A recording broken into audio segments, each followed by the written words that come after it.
السلام عليكم ورحمة الله وبركاته. رمضان مبارك، تقبل الله منا ومنكم.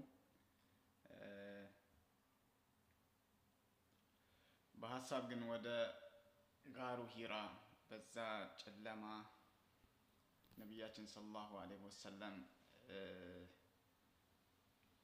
ቁርአንን መቀበል ወደ መጀመሩበት ሌሊት ሄዳችሁ ታውቃላችሁ? ጋሩ ሂራ ውስጥ በዛ በድቅድቅ ጨለማ ማለት ነው።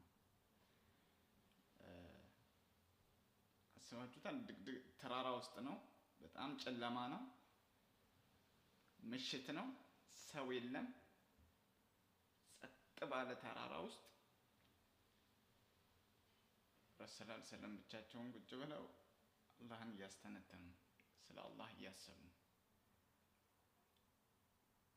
ተመስጠው ማለት ነው። በድንገት መጥቶ ጅብሪል አለይሂ ሰላም ኢቅራ ብሎ ሲላቸው ምን ሊሰማቸው እንደሚችል ማለት ነው። እንዴት እንደሚደነግጡ ለዛው ነው በጣም ደንግጠው ማለት ነው። በቃ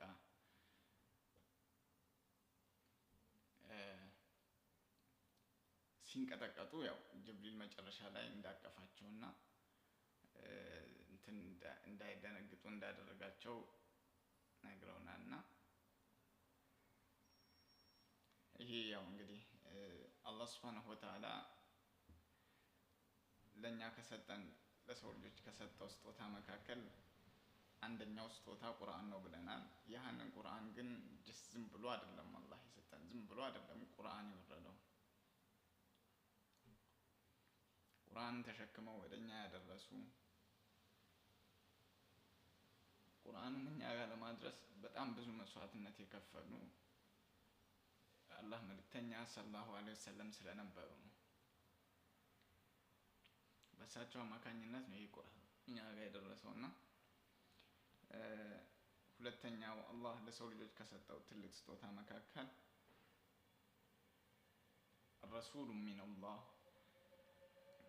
መልእክተኛው ከአላህ ነው። የትሉ ሱሁፈን ሙጠኸራ የተጥራሩ የሆኑ ጽሁፎችን የሚያነብ ይላል አላህ ረሱል ሰለላሁ ሲገልጽና ይህን መጽሐፍ ዝም ብሎ አላህ አውርዶብን ቢሆን ኖሮ እንዴት መኖር እንዳለብን አናውቅም። እና ይህንን እንዲያስተምሩን የኛ አስተማሪ መሪ መልእክተኛ እዝነት አድርጎ የላካቸውን የአላህ መልእክተኛ በዚህ በረመዳን ቁርአናችንን ስንቀራ ማስታወስ መቻል አለብን። ቁርአን ዝም ብለን መቅራት የለብንም። ይሄ ቁርአን እኔ ጋር ሊደርስ የቻለው ዛሬ መቅራት የቻልኩትኝ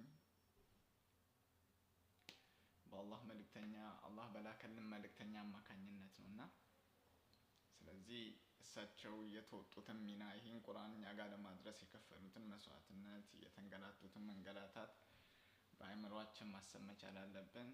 ሰላዋት ማብዛት አለብን። እሳቸውን ማስታወስ አለብን። አላህ በእኛና በእኛና በሱ መካከል ድልድይ አድርጎ ከሱ ጋር እንድንገናኝ እያንዳንዱ የምንፈጽማቸውን ነገሮች በአጠቃላይ እንዴት መፈጸም እንዳለብን እንዴት አላህን መገዛት እንዳለብን አስተምረውን አሳይተውን ግልጽ ባለ መንገድ ላይ ጥለውን የሄዱት።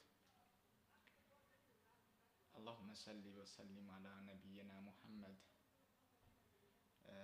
ኢንሻአላህ በሚቀጥለው ደግሞ በሌላ የአላህ ስጦታ በሌላ የአላህ ጸጋ ኢንሻአላህ መለሳለሁ። ሰላም አለይኩም ወራህመቱላህ